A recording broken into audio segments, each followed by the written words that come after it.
Tudo bem com vocês? Eu estou ótima. Sou Diana de Jesus Ribeiro, professora de língua portuguesa. Muito feliz, hoje eu estou vestida com uma cor. A cor é cor de uva, um brinco grande, também com flores, uma tira no cabelo também, a minha pele é parda. Ao fundo, uma parede branca, não é? Vamos lá? Nosso processo de conhecimento hoje em relação à linguagem é sobre a formação, a valorização, a identidade cultural de algumas palavras, a origem de algumas palavras e o sentido que nós utilizamos e o trajeto dos sentidos, o caminhar dos sentidos ao longo da história e da utilização do povo brasileiro. Então, espero que vocês estejam bastante abertos e dispostos a aprender e a ver, nossa, essa palavra eu já utilizei, mas com outro sentido, já ouvi alguém da minha família falando, um amigo, um vizinho. Eu não sabia que a origem dela era essa. E aí mais um motivo para que vocês ampliem a visão para conhecer outros vocabulários. Ok? Vamos lá? E para começar, nós temos imagens e palavras africanas. Uma imagem representa mais de 1000 palavras? O que você acha? Ou você tem uma imagem e nela você pode projetar diversas palavras associadas ali, ou uma palavra projeta na sua mente várias imagens, várias lembranças, várias paisagens mentais? O que você acha? Vejamos um texto. A presença africana nas palavras que falamos em português. Um artigo de Wilmiara Benevides S. Alves dos Santos. No cotidiano de todo brasileiro, podemos visualizar as marcas que constituíram, a partir do século XVI, a presença dos povos africanos de origem banto e iorubá no Brasil. Essa presença está nas palavras que falamos, na gestualidade que produzimos e no nosso modo de pronunciar a língua portuguesa falada no Brasil. O Museu da Língua Portuguesa, ao expor o acervo de palavras de origem africana que influenciaram e transformaram a própria língua portuguesa, favorecia reconhecer a história da população africana no Brasil como agente da cultura e da língua portuguesa que se desenhava sobre este solo.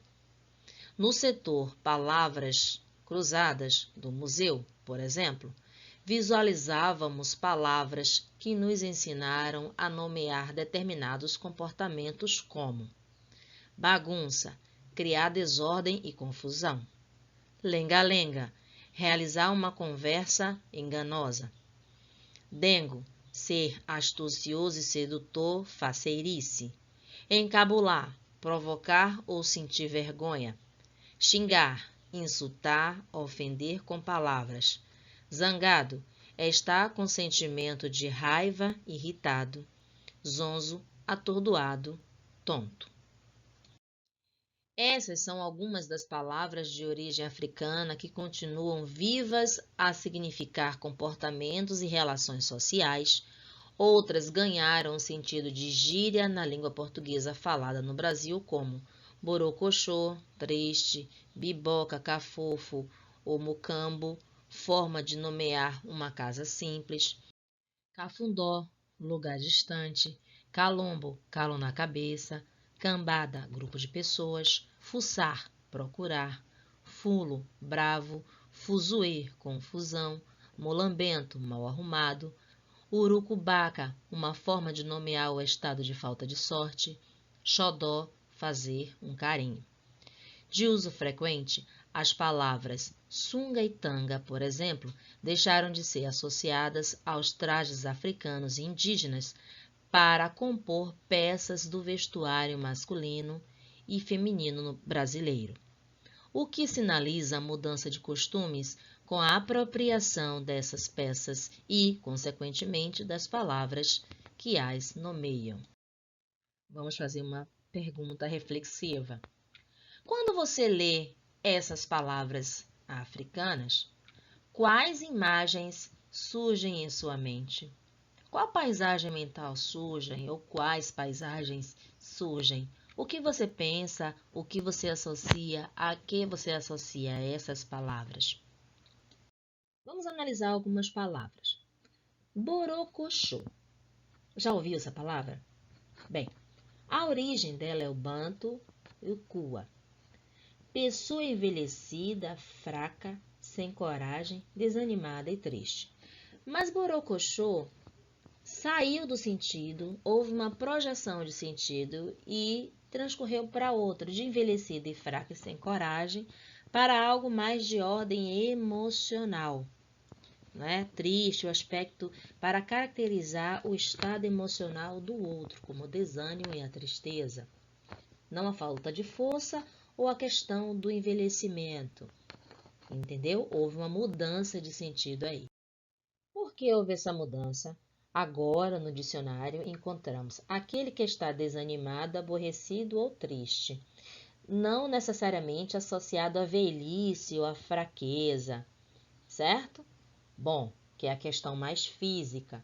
Aqui é a questão emocional. Então, houve uma alteração de sentido ao longo da história. Com o verbo encafifar, nós temos o adjetivo encafifada, qualificando. Qual a origem? O banto. Qual é o significado? Constrangida, encabulada, envergonhada. Então, encafifada dá essa ideia de que uma pessoa está muito presa em si mesmada, presa em si mesma, por conta da vergonha, certo? Ou do constrangimento. Podemos utilizar tanto fazendo referência ao homem quanto à mulher. Encabulado, constrangido, envergonhado. Geralmente isso acontece diante de situações em que você é colocado a revelar alguma coisa sua ou passar por alguma situação, está relacionado com a personalidade, com a questão da disposição do outro diante da situação em que ela está vivendo e como ela reage. É uma reação, né? Ficar encafifado ou encafifada, constrangido, envergonhado diante de alguma situação ou de alguém. E aí? Tanto encafifada quanto encabulada são palavras de origem africana e que têm o mesmo sentido. A origem também banto, disse de ou aquela que é ou está acanhada, constrangida, inibida. Então, você tem duas palavras de origem africana que muitas pessoas utilizam e não sabem que elas vieram do banto, não é? Pois bem, agora mais outra palavra associada a encabulada. Encabulada que está desgostosa, aborrecida, contrariada. Então, dá a ideia de estar cismada com alguma coisa. Utilizamos, lá na Bahia, nós utilizamos encabulada com sentido de contrariada, aborrecida ou cismada. Então, a pessoa fica meio casmurra, meio fechada, não é? Com a expressão assim, mostrando realmente a contrariedade. Já o zangado, ou a pessoa zangada, está associado à raiva, ao sentimento da raiva e da irritação. Então, a pessoa demonstra estar irritada ou com raiva. Que está com raiva ou irritada são as demonstrações mais para o sentido da palavra zangada. Para contar estrelas. Pai, como é que a gente conta estrelas do céu? Perguntou Lelê. O pai, baixando o jornal, foi logo fazendo pose de explicação. Bem, existem equipamentos especiais para isso. Eles tiram fotos do céu e fazem medições. E tem o Hubble, que é o bambambam dos telescópios. Mas só os cientistas podem usá-lo. Então, cada um conta com o que tem à mão. Ah, disse Lelê com admiração, mesmo sem ter entendido muito bem. Ele ainda estava no segundo ano. A mãe o chamou na cozinha para um lanche.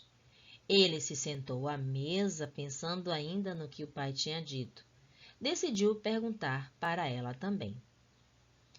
Isso seu pai deve saber. Por que não pergunta para ele? Já perguntei. Ele falou várias coisas, mas não entendi direito. O que cada um tem nas mãos e... Ora, nas mãos a gente tem dedos. Por que você não conta nos dedos? Disse a mãe, que era bem mais esperta que o pai nos assuntos práticos. Pensou Lelê. Assim eu sei. E foi logo devorando o sanduíche. Uns minutinhos depois, Lelê já estava no quintal. Olhava para o alto, bem fundo, no céu de estrelas. Para começar, mirou as mais brilhantes e passou a contar em voz alta. 2, 3, recolhendo um dedo de cada vez. Chegou até 10. Olhou para as mãos, olhou para o céu. Suspirou. O problema é que ele tinha só 10 dedos e o céu tinha muito mais estrelas. Desanimado, sentou-se na varanda, apoiando o queixo nas mãos. Sua avó, que sempre observava tudo bem quietinha, foi lá falar com ele. O que foi, filho? Nada. Sabe, eu conheço um jeito de fazer caber todas as estrelas na mão, de uma só vez. Lelê olhou desconfiado, mas ficou atento esperando o resto da história. Está vendo as estrelas lá em cima? São tão pequenininhas, não é mesmo? Pois então, basta você olhar bem para elas, como se fossem grãozinhos de areia. Daí você passa a mão, assim, por todo o céu, como se estivesse varrendo, e fecha de uma vez no final. Depois, chacoalha bem e põe em cima do coração, pegando emprestado um pouco da luz delas. Ela deu então uma piscadela e foi se levantando para entrar em casa. Lelê percebeu uma emoção estranha no peito e sentiu uma saudade imensa da avó. Queria que ela morasse com ele para sempre. Desde então, sempre que tinha vontade, Lelê contava todas as estrelas do céu, e num punhado só. Então, pessoal, é o bambambam dos telescópios. Bom, é o especialista, o perito. Mas o que você não sabe é que a palavra bambambam tem vários sentidos. Bom, no momento atual, ela tem um sentido de especialista, o perito, aquele que tem bastante conhecimento sobre. Origem africana, hoje nós temos esta palavra. Um outro sentido, que é o sentido original, que vem do banto, é campeão, herói, corajoso, é o famoso valentão. Você não é o bambambam da luta, você não é o valentão, não é o top, mas também, atualmente, não tem só sentido de valentão. Então, o que acontece com as palavras? Elas vão ganhando outras identidades, outros significados, se incorporando a contextos diversificados e ampliando os seus sentidos. E como identificamos esse sentido ou esses sentidos? No contexto. Beleza? Então, bambambam, origem é o banto, tem sentido de campeão, herói, corajoso e valentão, mas também tem sentido de especialista, aquele que tem conhecimento aprofundado sobre determinado assunto. Vejamos aqui o nosso resumo. Palavras africanas produzem imagens mentais. Bom, borocochô. O sentido atual, nós percebemos uma pessoa que está meio desanimada, tristinha, desmotivada. Encabulada vem como cismada, também tem o sentido de chateada, envergonhada. Dengo, dengoso, chamegoso, né? Aquela pessoa que pede carinho. Zangado está associado com irritação, com raiva. Bagunça está associada a desordem, não é? Lenga-lenga. Ih, vem você com seu lenga-lenga. Conversa fiada, conversa sem nexo, sem sentido, sem direcionamento. Tô zonzo, tô tonto, tô atordoado ou atordoada. O bambambam, falei agora. O especialista em algum assunto, o conhecedor de algum assunto específico. Ou valentão, corajoso. Calombo. Você tomou uma queda, ficou aquele calombo na cabeça, aquele caroço, né? Aquele calo grande na cabeça. Utilizamos o calombo. Xingar, não é? Usar palavras de baixo calão para se referir a alguém ou a algo de forma pejorativa, de forma chula e vulgar. Beleza? Registrado aí o nosso momento palavras de origem africana. Vamos um pouquinho nossas sugestões para você. Um dicionário de Banto, né? Banto do Brasil. E Memórias das Palavras. São 2 materiais para vocês, se tiverem acesso, pesquisarem, explorarem, investigarem, estudarem e ampliarem o conhecimento. Chegamos ao nosso desafio. Releia o texto A Presença Africana nas palavras que falamos em português e responda as seguintes questões. Quais palavras de origem africana apresentadas no texto você ouviu ou utiliza em seu dia a dia? B. Pesquise outras palavras de origem africana presentes no nosso repertório linguístico. E uma observação aqui, escreva as respostas em seu caderno. Show? Bom, gostaram? Espero que sim. Um beijo, muita esperança, energias positivas, pensamentos positivos e um coração carregado de bondade é o que a gente precisa para continuar neste planeta, tá bom? Um beijo e até a próxima aula.